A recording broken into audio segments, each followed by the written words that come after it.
Hey guys, and welcome back to another episode of the Renaissance Room podcast. And in today's episode, I just want to come on today. It's December 3rd that I'm making this podcast episode. And I just kind of want to give a little space for anyone who's had a hard year, right? I also want to make space for disappointments, right? I personally am under the impression that we shouldn't push away negativity. We shouldn't run from, emotions that feel heavy, things that aren't pleasant, right, within ourselves. Whenever you're feeling sad, whenever you're hurt, whenever you're depressed, whatever, it's not about rumination, but it's absolutely about acknowledging the situation. And I do believe in acknowledging our feelings, and acknowledging disappointments and expressing our grievances and really working through certain things. You can come out on the other side.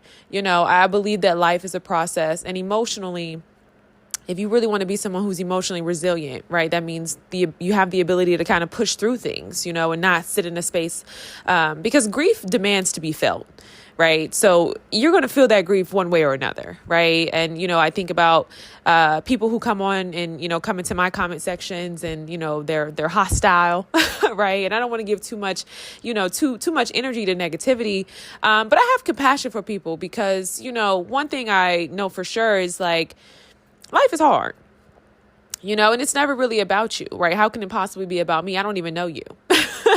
You know what I mean? So it's never really about the other person, but life is hard. And I think, again, for many African Americans, right, we're in this space where, we're vulnerable in the sense that a lot of people market to African Americans, especially in terms of things like relationships, right? I often reference this, right? Asada Shakur in her book said that Black people were the only people who didn't have control over their destiny. Now, obviously, she was talking about a different time, right? But, there's a little bit of truth to that in the sense that, some people are born with certain gifts and they have people in their lives, right? Communally, culturally, developmentally, right? It's generational, right? That those gifts be nourished and developed. But for many African Americans, we just don't have that, right? There's not a lot of healthy relationships around us, friendships, communally, right? Like it's just a lot that I think we have to oftentimes power through. I think as much as we can kind of look at, the ways in which, immigration and, those who, are impacted by, I want to say Hispanics, but, those who are also impacted by this system, right? Other minorities. And we can kind of see that there's a bit of a parallel, of course, in terms of, oppression. There's one thing that those communities and minorities have, right, that African Americans don't have, and that's community, right? And that's family oftentimes, I told you guys I was reading Dorothy Roberts, Torn Apart, and she just really speaks about how Black kids are, I think it was like 25% of the false of or maybe I don't want to give you numbers because I don't remember the numbers verbatim, and I'm gonna if I paraphrase, I'm going to misquote. So anyway, Black children don't make up the vast majority of children within American society, but they make up the vast majority of children within the foster care system. And so just, reading about all that, I know it's important that we talk about history. That's why we talk about history. That's why I do the work that I do. Because, these things have a real impact on us. They have a real impact on us. It's so much that has taken place. Like I said, it wasn't just slavery. It wasn't just, what happened after slavery, Jim Crow, civil rights, Martin Luther King, and the assassination of our political leaders. It's systemic, you know what I mean? It's so deeply woven into that. And when we talk about, systemic racism, institutionalized racism, it's so much bigger than the word in itself. We can't even possibly fathom, you know what I mean? How those how our numbers, right, and the people within our community are disproportionately affected, and that's, against all Americans and minorities, right, included. So, it's important that we process grief as Black people. It's important that we take the time to acknowledge, what it is that we've gone through and the disappointments that we face. There's a lot of people who are incredibly gifted and who are incredibly talented who just don't have a vehicle, don't have a space to kind of go out and process, don't feel safe enough, don't have community, don't have that type of support. And that brings me to something I was thinking about in terms of content creation, right? So you guys know here on my platform, I, do culture and, it's like literary digest, right? But a lot of it, I wanted to get into fashion, and I do want to get into fashion at some point. It's just so much fun. I think that's one of the things I love about being a Black woman, right? Like just creatively, the fashion is sickening, so it's a beautiful thing to be a part of. But, even in my own personal life and the things that I have to work through to get to that point, I think about just, in general, you see content creation. You see people living certain lives and you have this, people have this attitude where it's like, just start, right? Just start. You don't need a perfect apartment. You don't need a perfect house, all these different things. And, it's motivational in the sense that, it's inspiring. It makes you feel something for a moment. You know what I mean? But when the video goes off, right, the 2-minute clip ends, you're sitting with yourself, you're sitting with your iPhone 12 or your iPhone 10. You know what I mean? The quality is not there. I would actually argue too, if I had to kind of give my little 2 cents, on content creation and video quality, Android is where it's at, and this is just a little unrelated, but like, I actually think that Google phones have way better quality, camera taking than iPhone. I know a lot of people are like, no, you can do it with your iPhone, et cetera, et cetera. I just have to disagree. I think iPhone comes with a lot of different technicality that's just really unnecessary. Like I think that if you have an iPhone, you should take it to the Apple store and try to take a photography class on how to work the iPhone. There's a lot of different settings within iPhone, that I just personally don't like. I think is way too technical. It's one of the things I can say, as I'm getting older, right? I don't really like iPhone as much because I think it's too complicated. You know what I mean? It's way too complicated. Stuff should just be simple. You know what I mean? I'm down with Spotify. All right. I love Spotify. As you guys know, I am a Spotify content creator here with my podcast, Renaissance Room. All right. Shout out to Spotify. But I don't know, Apple Music, the whole nine, like, there's certain songs you can't even find on Apple Music. But I don't know, y'all, like, that's just my little 2 cents. Anyway, I say all that to say that, to be a content creator, in any capacity, really, you got to figure out your capacity, but to really do it big, like, that takes resources. And it's not about hating on people. It's not about saying, these content creators shouldn't be making this type of money, because I'm telling you, it's work.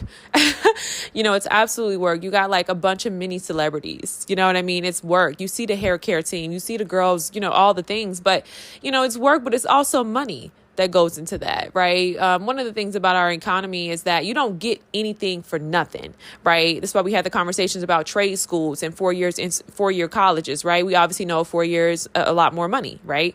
But people, depending on the path that they take, going into the 4-year, they're going to come out with a greater ROI. Why? Because that initial investment was way more than way more than a trade school. You go into a trade school, you're kind of capped at a certain amount, a little bit more, right? You're going to get an ROI, but it's not going to be a 4-year. Why? Because you didn't make that investment.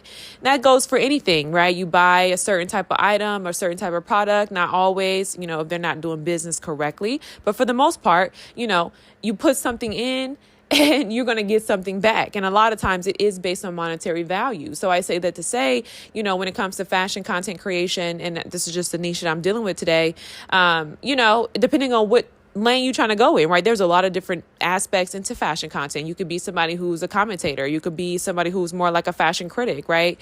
And I honestly admire, fashion commentators and fashion critics and people who kind of make content like that. I think it's so cool. I love that type of world. I love being in that.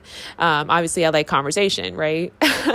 But to be somebody who's really in it, it's going to take some money. You know what I mean? I think depending on where you are geographically, right? If you have access to certain, thrift stores where, it's like, the people within that population, right, within that community, within that area are fashionable. So you can find a lot of secondhand, really dope stuff. But, depending on where you're at, if you're in a small town, it's relatively conservative. You go into the thrift store, you ain't getting nothing but Lululemon, you know what I mean? Aeropostale, right? Vineyard Vines. Vineyard Vines, like, what are you gonna do with that? You know what I mean? And, as a lot of Black people, we're gonna throw it on, we're gonna make it look like something, but it ain't gonna give what, you know what I mean, what's up to date in terms of trends and in terms of something that can really be of monetary value. So you got to hold space for that. I think for so many people, and this is why, I kind of see between the lines of the hostility and the negativity online, for so many people. And like I said, to reference Ashada, right? Like, we don't really get the opportunity to kind of be and do and live in that space. So many of us really are relegated to very laborious tasks, whether that's, generationally, whatever the case may be, lack of understanding, right? I'm not just talking about education academically, but just how the world works, how systems work. You know what I mean? It's a lot into that. And it's hard too, right? Because, you talk about this thing of like gatekeeping and the Black gatekeepers. And I'm not talking about it from an academic standpoint or, historic standpoint, right? The Black bourgeoisie, like I'm not trying to reference that Jack and Jill. That's not really my preference. I'm more so saying, I think the reason for Black gatekeepers and gatekeepers in general is because, people don't really want help. This I know. Right? Because here's the thing. If someone was to tell me today, like, listen, all you got to do is boom, boom, boom, right? You can go out and be this content creator. You can do this fashion thing along, with the literary digest content that you create, right? You got your books and your good looks. That was the whole point. And you can do it today. You can start today and blah, blah, blah. I'm not really going to be hearing that. Why? Because I'm not ready, right? And there are certain things I talk about in this podcast, for example, that people just aren't ready to hear. And so it's oftentimes met with hostility, right? It's oftentimes met with violence, right? And so that's just because, unfortunately, that's the language whenever we have disagreements, because we have so many unhealthy relationships and no healthy role models, right, for relationships between men and women or women and women and men, right, in terms of our interactions with one another. So the default is always hostility, right? You're my enemy. You're an op. Right? All over something we just don't agree on. Right. So when I think about Black gatekeepers and even the things that I know that could possibly help some people, it gets to a point where you don't want to share. Right. Because people aren't ready to hear it. So, again, that just kind of adds another layer to the grief. Right. It takes years to kind of become, and it takes years to kind of get to that place where you figure it out for yourself, and you're able to build something. And, when you're young or wherever you may be in your life, you're looking at a lot of people who are doing the things that you want to do, and your life is passing you by, and, you just, your life is passing you by, and you're just, unfortunately not really able or ready to take advantage of certain opportunities, so it's hard. It's hard. And I think even in that, it comes with a level of grief because, if you did have the support, if you did have certain resources or whatever, you absolutely could be moving and shaking how you want. But unfortunately, that's not the reality. So just take the moment, take some time as this year ends and, position yourself. Of course, never give up. But sometimes things take a little bit longer to come into fruition, depending on where you are in your life and what your priorities are. Obviously, we know that this is not just a Black thing, right? If we're humanizing Black people, okay? We know that that's a life thing, right? Sometimes we got to do what we don't want to do to get to where we want to be. Some of us have different starts in life. I think we all have different starts in life, right? Nobody's really handed anything in life. Most of us, we do have to figure it out as we go. And sometimes that comes with acquiring responsibilities we may not be ready for, responsibilities that may take away from certain creative projects or whatever. But, it's never too late, but at the end of the day, you absolutely deserve to have that space, and take that time for yourself, because if you don't, I think you will be the person who kind of comes into comments and attack people and whatever, give grace to yourself. At the end of the day, you did the best that you could with where you were, with where you were and where you're at. And, hey, that's just life, that's just life. So, I just wanted to come on and say that, because I think it's important. I think it's important to take time for yourself to process and to grieve and to grieve and to pivot and to, re-strategize. You know what I mean? It's never too late to do anything, but things are going to look different. And, as long as you don't give up, if you're going to get there eventually, it definitely ain't going to be on your timeline. And, that does come with a little bit of grief, right? Because, the dream is deferred. Sometimes the dream is delayed, but sometimes the dream really is deferred. And you have to kind of figure out like, dang, what is this going to look like? One of the greatest pieces of advice I've ever given or got, was to be adaptable. And that's not just, code switching in certain environments, although that does play a part, right? It's not code switching, but it's just a matter of carrying yourself in a professional way, right? Humanizing Black people. Okay, clock it. But being adaptable to life, into its seasons, into reality, and always kind of taking time to carve a little bit of something for yourself, So for me, that looks a little different now in terms of fashion, but the dream is still alive, I'm thankfully, I'm still here, so it's not dead. But first things comes first, and so, there you have it. So again, I just hope that this, maybe put a positive spin on your mood, whatever it may be. One thing I know for sure, even in my own life with certain goals that I have and things that I'm, um, if you don't give up, it will happen for you. This I know for sure. Like, for real, this I know for sure. It's going to suck. You're going to make a lot of mistakes. You're going to have a lot of detours. You're going to do a lot of things wrong. You know what I mean? And it's going to cost you something. But if you don't give up, you are going to get in alignment with where you're supposed to be and, what it is that you're supposed to be doing, but just don't give up and, take some time to be with yourself and, figure out like, okay, what am I about? What do I like? What am I good at? And really kind of like, when I say love on yourself, like you got to kind of appreciate you. Like, I don't know about y'all, but like I work hard in real life.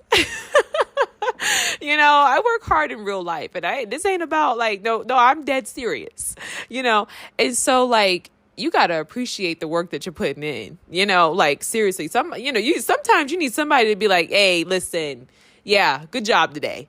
You know what I mean? Even when I, making time to, continue to create on my podcast and, sticking with the things that, even if it is a nugget of time, even if it is a corner, of my life or whatever, like, you got to be celebratory of your efforts. You know what I mean? Regardless of what it is that you're doing. Like, okay, I'm still pushing though. You know what I mean? And it makes something of you. It makes you sturdy. It makes you humble. It makes you hungry. And it makes you determined. And I think that's the thing that really will give you a sense of hope, right? If you are a believer, whatever your faith is, you can absolutely be believing in something. But if you're not putting in any work, then, you ain't really going to have much hope.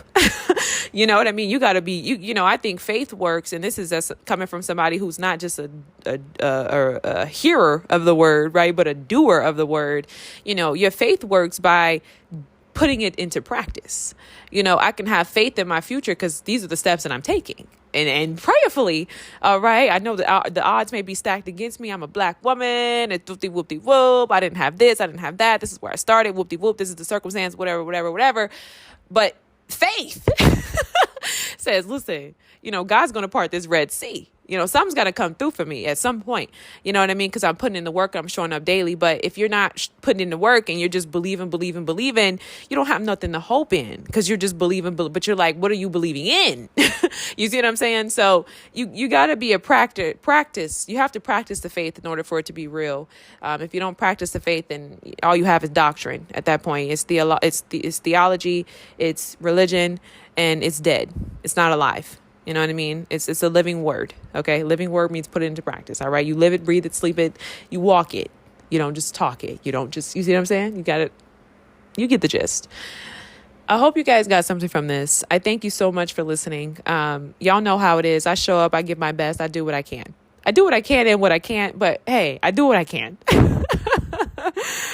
I would be here even if you guys didn't show up, and I'm dead serious. Like, even if y'all all went away today, you said, you know what, we're done with her. Cancel culture. I seen that one of my the top played, most played podcast of this year was the podcast I did about Meek Mill. And I don't even remember what I said about Meek Mill, which was probably valid because I think the title was Meek Mill is many things, but he's not a leader. And that was when, he was incarcerated. He came out and he started, talking about, how the industry makes them do stuff. And I said, he's not a leader because, how you going to be out here trying to, revamp the story? You know what I mean? You were doing all the things when it profited you, brother. You know what I mean? You can't take it back. He's a changed man. God bless him. But you can't take it back. And you don't get a praise of being the leader. The leader is the one that says, you know what? I'm actually not going into the industry. I'm actually going to do this. Birkins over Bibles. You know what I mean? Like, that's the leader, brother. You know what I mean? Y'all know we gonna laugh. But seriously, so, that was funny. That was actually one of the most played episodes of this year. So I say all that to say, you just don't really have control over these things. But, I would still be here if you guys said, she ain't it. I would still be here. I really would. So I hope you find something that makes you feel alive. I hope you find something in your life that gives you a sense of hope, something to believe in. Listen to my previous podcast, right? The world is not ending, not yet. Okay. It likely is definitely going to end. You know, the climate crisis girly pops are dead on. You know, it's definitely going to end, but it's probably not going to end in your lifetime. So find something to inspire you, you know, or be a source of inspiration. Peace.